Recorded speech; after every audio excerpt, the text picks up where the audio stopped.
Greetings and salutations. It is I, Johnny, and you're listening to the Who the Heaven Is I podcast. And thank you for joining us.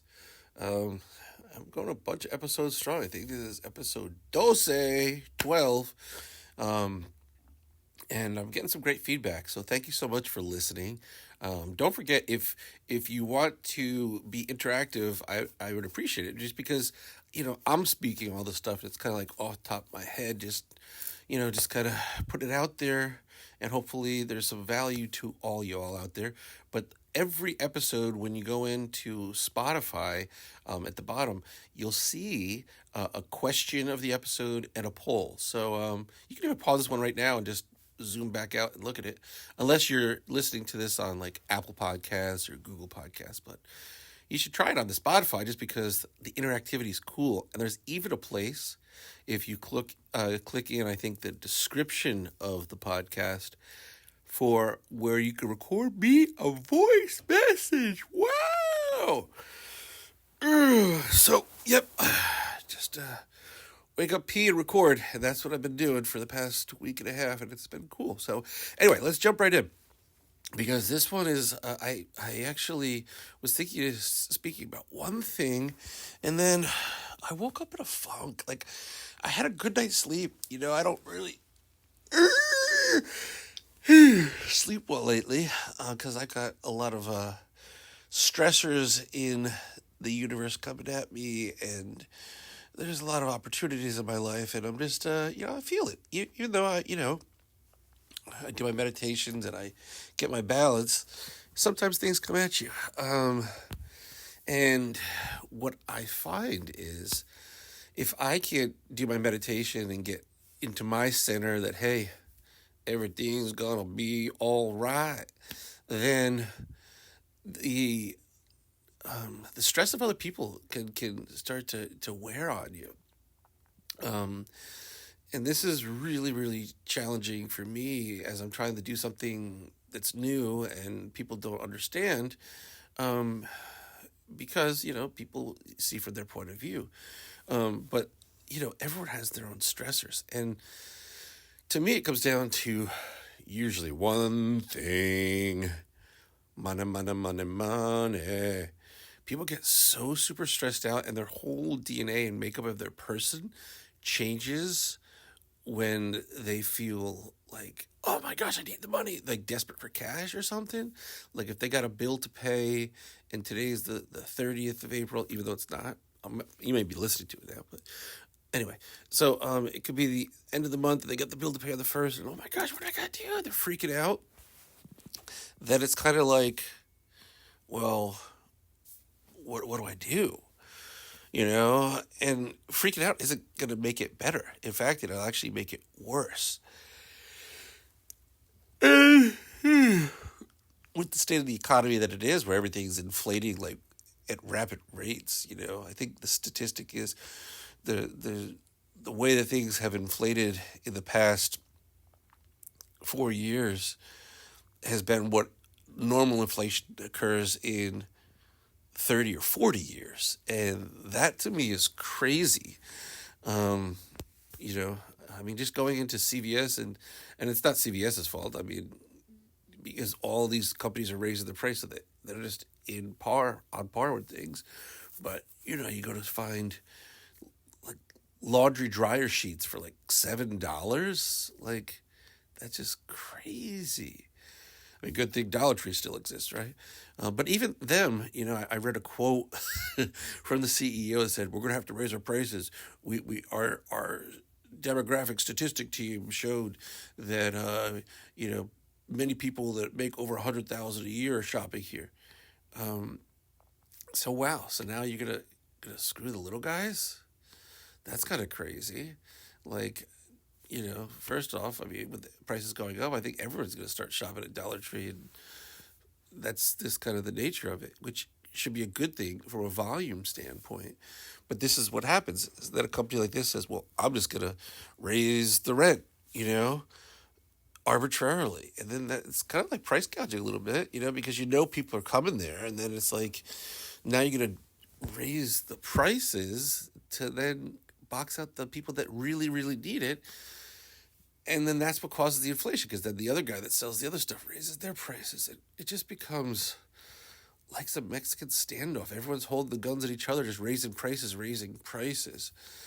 I think if you really wanted to get ahead right now, if you had a business, you look at your profit margins, you look at everyone else's prices, and you put something that allows you to hit your profit margins, but it's less from everyone else's super inflated prices, and then you clean up on sheer volume.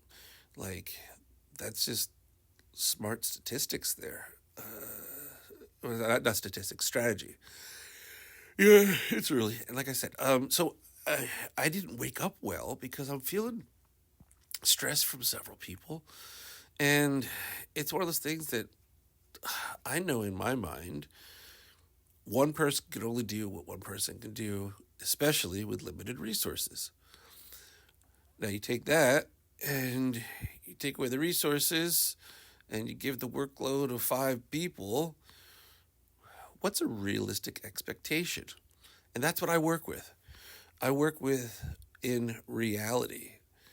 I always, do the best that I can, but I have to work within a reality. And yesterday we talked about, I talked about, uh, setting boundaries and really establishing, you know, what you're willing to to accept, and I think that's important in any relationship, whether it be, you know, marriage, a business relationship, a working relationship type thing, even if you're event planning, whatever.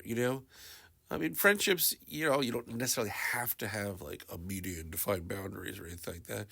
But like you kind of know, like there's certain things that you must at least, internalize and have your inner monologue go and say, hey, you know, I love you as a friend, but I'm not gonna do that. Like drive your car off a cliff, or like there'll be fun though. Come on, man. There's airbags. No, I ain't doing it. There's certain lines you have to draw, and you don't, like I said, you don't necessarily need to vocalize it. But I find in my head, setting up what you think is acceptable, and one of the latest ones that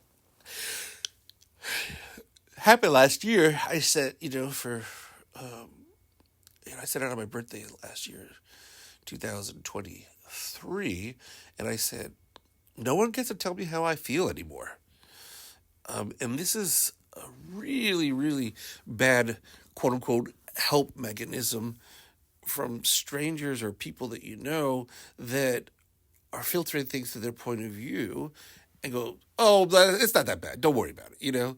Like if I say, hey, I'm not feeling good, and then you try to marginalize how I'm feeling, how good of a friend or connection are you by telling me, well, it's not really that important? Well, if I'm telling you I'm not feeling good and I'm telling you it is important, are you me now all of a sudden, and you're setting my life standards? And I think that's what it comes down to. What are our life standards? And this is where a lot of people don't get the whole looking inward. It's not just to look in and say, okay, I'm feeling good and fuzzy and warm on the inside, like, or I'm healthy, let me move on. But it's also just to define who your character is.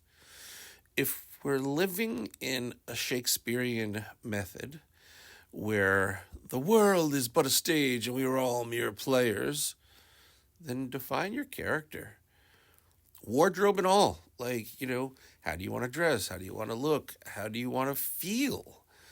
Um, what's the backdrop? And when you can start setting that stuff, then that's how you set your standards going outward.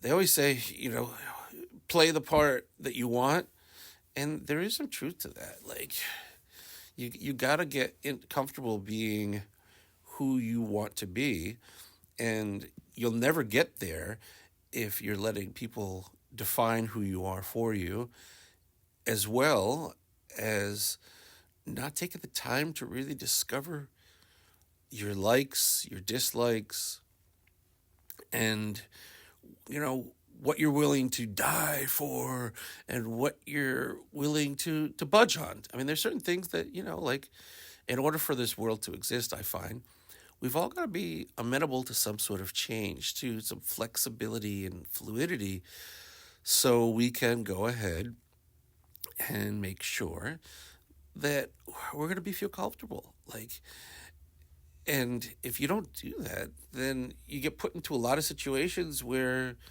you might stay silent and just accept what's going on, but then the water starts to boil and you don't say anything and the water boils more. And then, a little bit down the road, then there's the blow up, as opposed to slowing down to speed up.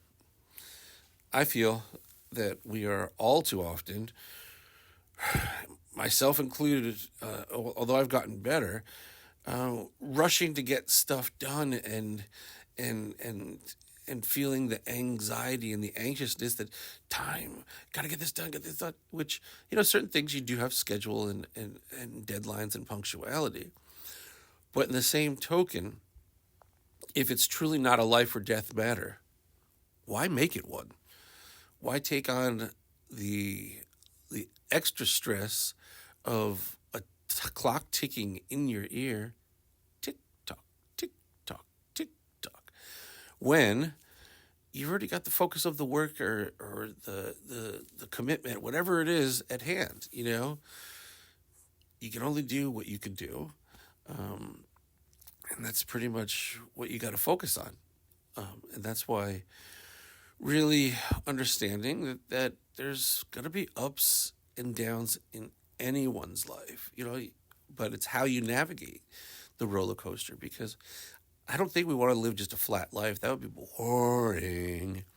But that being said, when quote unquote drama flares up in our life, turn it to the comedy channel or turn it to the documentary and say, okay, this is going to happen and here's how you handle it. Because when you're calm, cool, and collected, A, the answers in which you seek can come more freely, and you're often, able to, to go outside the basic answers on how to solve the problem, because when you're living in desperate modes, you're just looking for the quick, easy fix, the quick, easy way out answer. And if you're looking for sustainability in mental health, physical health, and spiritual health, then you gotta maintain who you are, and the only way you can do that is if you take it easy. And that's what I found. And so, although I woke up this morning and was feeling a little stressed from different things going on, I realized that's not my stress. People make choices, and sometimes the people around us don't make good choices that affects us. And it's not our job to take on their stress for their poor choices. It's up to us, I believe, to observe it, see, oh, what is this? What is this feeling? Okay, that's that. But then, like Neo in the Matrix, dodge that bullet and just get back to you staying balanced. And then, if you need to, you have the conversation with the other person. Say, hey, it seems like you're very anxious and you got a lot of stuff going on. Here's from my observation why it's happening, and here's even a possible solution. Or you can ignore it, but that usually doesn't work well. I found, well, because it's gonna come up sooner or later. Might as well get to it now. Having the tough conversation can be tough, but if you come from a place of love and really helping, if it's a true friend, and you're trying to help them, then that's that. Now, the one thing I found is unsolicited advice doesn't usually work when, especially situations where there's stress and that kind of stuff involved. But you have to defend your boundaries and your mental health. So sometimes you have to have those uncomfortable conversations when you don't want to. But if they're a real friend, then they'll understand where you're coming from and why you're having the conversation. And you'll all live happily ever after, just like this episode. You know, although we come to the end is always the beginning. And so just think about that when you want to connect in the future with people. You know, if you have to end a relationship, maybe it just wasn't a good match for you. But then there's some other friend out there. Or, you know, if it's, like I said, meant to be, then they'll understand the feedback you give them, and then it'll be even better. Because don't we all want to live a better life than today? I know I do. Thanks for listening to the Who the Heaven Is I podcast. It is I, Johnny of the Wizardcast. You can follow me on social media at IJOHNNI. If you go into the Spotify app, like I said, you can answer the poll question, which I'd love for you to do, and also the question of the day. And, shoot me a message. Let me know what you're all about and how I can, maybe throw an episode out there that you'd like to hear about. Like, Johnny, do you remember this time you did this or that? Tell me, what were your thoughts on that? Or what do you think of the Statue of Liberty being painted in glow-in-the-dark paint? Would that be cool? You'll have to find out. Message me on the IG, and we'll talk sometime between now and later. Peace.